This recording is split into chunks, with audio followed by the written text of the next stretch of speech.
Les séries, si elles sont propres, est-ce haram? Ça existe des séries TV propres. Ça existe.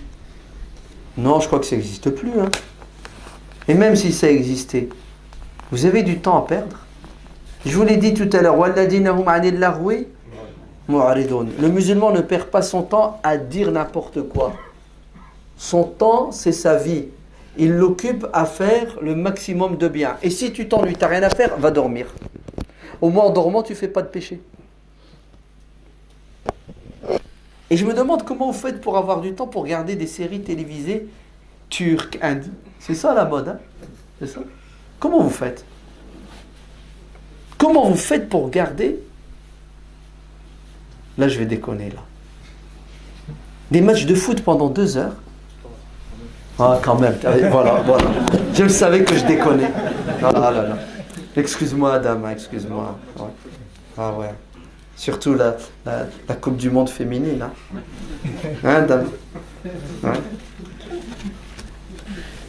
Comment vous faites pour regarder un match de foot, de tennis, de basket pendant 2 heures, alors que la mosquée, ouais, elle a besoin d'un petit coup d'aspirateur, les toilettes d'être nettoyées. Il n'y a personne pour le faire. Et on les utilise tous. Et on salit tous. Il n'y a personne pour ranger. C'est toujours les mêmes. Faisal, Abdeslam, toujours les mêmes. 50 ans, boulot, 10 gosses, ils sont dans tous les sens. Et nous, les jeunes, on a du temps pour regarder les séries télévisées, le foot. Wallah, c'est honteux. On dit que c'est la maison de Dieu. Mon œil, c'est le squat. Ben oui, c'est un squat pour nous. On vient, on profite, on s'en va. C'est pas normal. Wallah, c'est pas normal. Moi, j'arrive pas à comprendre ces gens qui viennent à la mosquée et qui cherchent pas à participer à l'entretien de la mosquée alors qu'ils ont du temps. Et si vous n'en avez pas, pourquoi vous dégagez pas du temps? 2 heures. Vous venez voir Faisal, Abdeslam, et vous leur dites, écoutez, moi, tous les samedis, de 13h à 15h, je nettoie la mosquée. J'ai avec ma femme et mes enfants. 1 fois par mois. Un deuxième, il dit moi la semaine suivante. Et on a un tableau d'affichage. Pourquoi c'est toujours les mêmes qui doivent? C'est pas normal. Hein. C'est la maison de Dieu.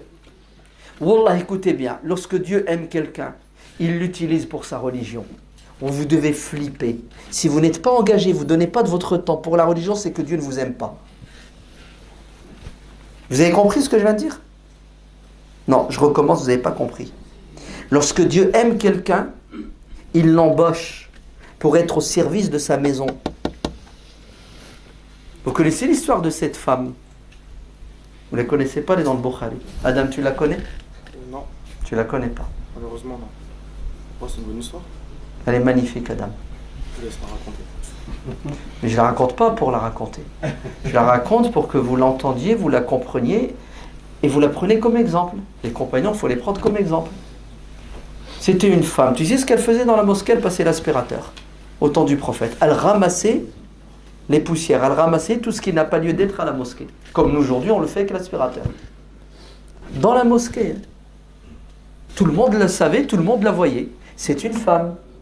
C'est la preuve qu'au temps du prophète, les femmes, elles entraient dans la mosquée même s'il y a des hommes. Et elles nettoient la mosquée même en présence des hommes.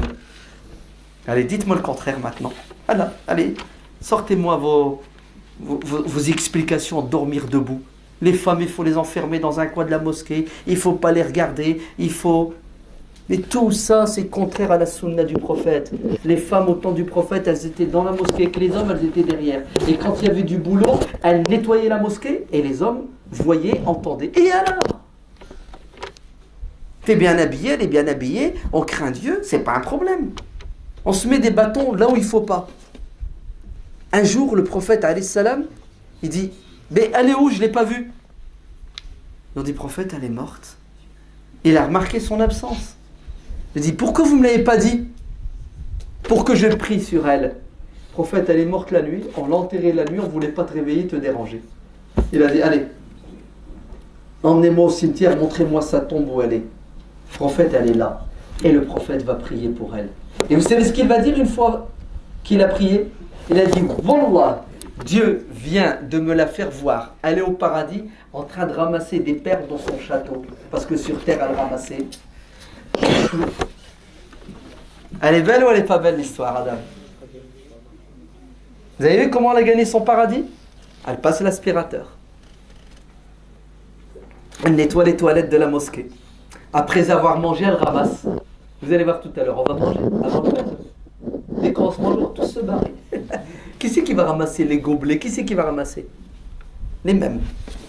Alors que le propre d'un musulman, c'est de faire le bien pour plaire à Dieu, même un truc insignifiant par terre, tu le ramasses, ça peut te sauver et te mettre au paradis. L'imam al-Bukhari, Muhammad ibn Ismaïl al-Bukhari, il était assis avec ses élèves en train de leur citer les hadiths du prophète.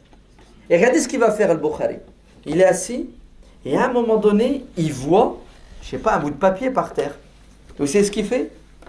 Il parle et puis il regarde le bout de papier. Il regarde. Et il attend le moment où personne ne le voit.